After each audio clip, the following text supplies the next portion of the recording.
नमस्कार। कहानी संग्रह में हमारे सभी दर्शकों का हार्दिक स्वागत है। दर्शकों, क्या आप जानते हैं हिंदू धर्म में अंतिम संस्कार के समय व्यक्ति के सिर पर 3 बार डंडा क्यों मारा जाता है? नहीं तो आज हम आपको यही बताने वाले हैं।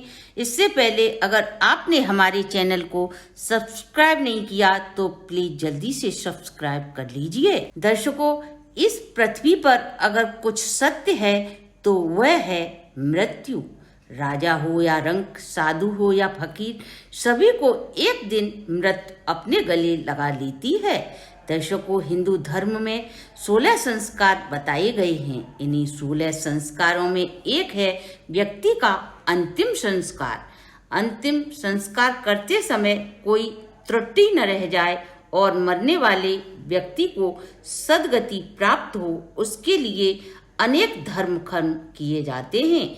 इन्हीं में से एक है मृतक व्यक्ति के सिर पर 3 बार डंडा मारना। इस कपाल क्रिया का क्या मतलब है, आइए जानें। गरुड़ पुराण के धर्म कांड में मृत्यु से जुड़ी बहुत सी बातें हैं। धर्म कांड के इसी अध्याय में मृत्यु से जुड़ी समस्त जानकारी का विस्तार पूर्वक वर्णन किया गया है।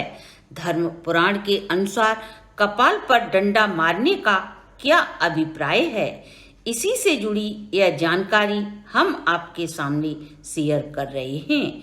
गरुड़ पुराण के अनुसार व्यक्ति को जब मुखाग्नि दी जाती है, उसके पश्चात बांस में एक लोटा बांधकर उसमें घी भरकर सबके सिर पर इसलिए डाला जाता है ताकि सिर अच्छी तरह से जल सके। इसका कारण यह भी है कि शरीर के अन्य अंगों की हड्डियों की अपेक्षा सिर की हड्डी काफी मजबूत होती है, इसलिए सिर पर सबसे अधिक घी डाला जाता है। अब हम जानते हैं कि कपाल को पूर्ण नष्ट करने के पीछे क्या कारण है। यदि सबकी खोपड़ी अध जली रह जाती है तो व्यक्ति का पूर्व जन्म होने पर उसका सिर पूर्ण रूप से विकसित नहीं हो पाता। दूसरा कारण यह भी है कि यदि कपाल क्रिया नहीं की जाए तो मृतक के प्राण पूर्ण रूप से स्वतंत्र नहीं रहते और उसके पूर्व जन्म में बाधा उत्पन्न होती है। इसलिए मृतक के परिजनों को यह क्रिया करनी पड़ती है। विभिन्न धर्मों में मनुष्य के जन्म और मरण से जुड़ी अनेक मान्यताएं हैं। जैसे इस्लाम धर्म में मृतक के शरीर को जलाने की बजाय दफनाया जाता है। हिंदू धर्म में मृतक के शरीर को जलाया जाता है। हिंदू धर्म में बच्चे, स्त्रियां आदि का अंतिम संस्कार के विषय में भी भिन्न भिन्न धारणाएं हैं।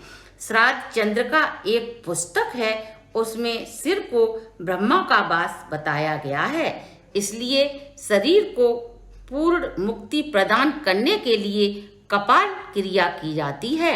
इसके अलावा आपने देखा होगा कि कुछ अघोरी और तांत्रिक सिर का उपयोग अपनी तांत्रिक विद्या के प्रयोग में करते हैं।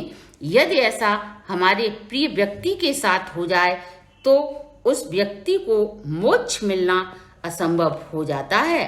इसीलिए कपाल क्रिया नितांत आवश्यक है। कपाल क्रिया को समझने के लिए हमारे शरीर के 7 चक्रों को समझना नितांत आवश्यक है। इसमें आज्ञा चक्र, अनाहत चक्र, स्वाधिष्ठान चक्र, विशुद्ध चक्र, मणिपुर चक्र, मूलाधार चक्र और सहस्त्रार चक्र शामिल है। सहस्त्रार चक्र मस्तिष्क का वो हिस्सा है जहाँ पर चोटी रखी जाती है। इसे मोक्ष का मूल द्वार भी माना जाता है। हमारे शास्त्रों के अनुसार जब मनुष्य की मृत्यु होती है तो इसी चक्र से आत्मा शरीर को त्याग कर निकलती है। यह जरूरी भी नहीं होता कि मृतक की आत्मा 7वें चक्र को ही फाड़ कर निकले। यदि किसी भी व्यक्ति की आत्मा सहस्त्रार चक्र को फाड़ कर निकलती है तो उस व्यक्ति को साधारण व्यक्ति नहीं समझना चाहिए। दर्शकों, तो ये थी कपाल क्रिया के विषय में महत्वपूर्ण जानकारी। अगर आपको हमारी वीडियो पसंद आई हो तो ज्यादा से ज्यादा शेयर करें और यदि आपने हमारे चैनल को सब्सक्राइब नहीं किया तो सब्सक्राइब जरूर कर लीजिए। अधिक जानकारी के लिए बेल आइकन में जाकर घंटी को क्लिक करें, जिससे हमारी नई वीडियो की नोटिफिकेशन आपको मिल सके।